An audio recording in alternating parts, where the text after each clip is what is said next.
समस्तीपुर में पुलवामा में भेल आतंकी हमला के समर्थन में ट्वीट करे वाला एक व्यक्ति के पुलिस गिरफ्तार कर लेलक। समस्तीपुर में देशद्रोह के मामला में पुलिस एक युवक के गिरफ्तार केलक जे सोशल मीडिया पर आपत्तिजनक टिप्पणी करे छल।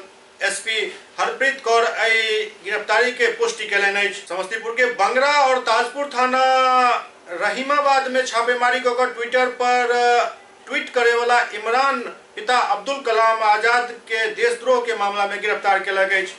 एसपी हरप्रीत कौर बतौलन जे एहि तरह के आपत्तिजनक सोशल मीडिया पर ट्वीट करे से समाज में विद्वेष फैलैत अछि और सरहद पर जान जोखिम में डालकर रक्षा करे वाला के अपमान अछि। एसपी बतौलन जे जहिना एहि ट्वीट के बारे में उनका जानकारी मिलल तुरंत एक टीम गठित कर साइबर सेल के एक्टिव केलनि और युवक के पहचान कर गिरफ्तार करे के आदेश दिलनि। निश्चित रूप से समस्तीपुर एसपी हरप्रीत कौर द्वारा कयल गेल कार्य सराहनीय अछि। देश के विरुद्ध जे केओ आवाज उठावे ओकरा कुचल देनाइ आज के समय में लाजमी भ गेल अछि। आईटी एक्ट के तहत और बाकी जो धाराएं हैं आईपीसी की उसके तहत इसके खिलाफ एफआईआर किया गया। हाँ बिल्कुल, देशद्रोही की जो धाराएं हैं उसके तहत भी इस पे मुकदमा दर्ज किया गया है और इसको पकड़ किया जा रहा है। क्रिमिनल बैकग्राउंड ये 12th पास है और अब ये बता रहा है कि आईआईटी की तैयारी कर रहा है।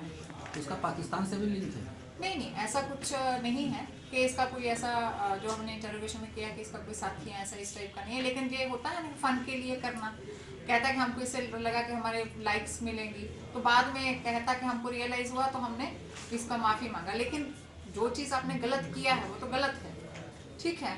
तो ये हम बाकी भी अपील करना चाहेंगे कि सोशल मीडिया वो पोस्ट करते हैं जिससे माहौल ख़राब हो सकता है समाज का, तो इस तरीके से वो लोग ना करें।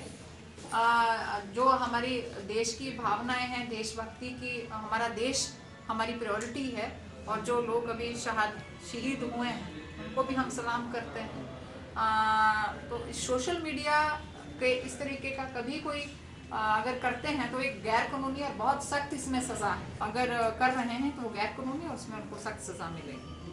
और बाकी भी हम लोगों से अपील करेंगे कि जो हमारे ज़िला में हमारे शहीदों के लिए जो हम श्रद्धांजलि अर्पित कर रहे हैं, बस सिर्फ इतना ही मैं लोगों से गुजारिश करूंगी कि उसमें, क्योंकि हम हमारे ही लोग हैं जो वहाँ शहीद हुए हैं, हम उनकी आत्मा के लिए, शांति के लिए प्रार्थना करते हैं। लेकिन साथ ही साथ हमारे आम जन जो यहाँ पे हैं उनको कोई ट्रैफिक में असुविधा ना हो, बस इतना ही मैं अपील करूँगी। जब भी हम श्रद्धांजलि दें तो इस चीज़ का ज़रूर ध्यान रखें कि हमारे आम लोग जो जा रहे हैं उनको असुविधा ना हो।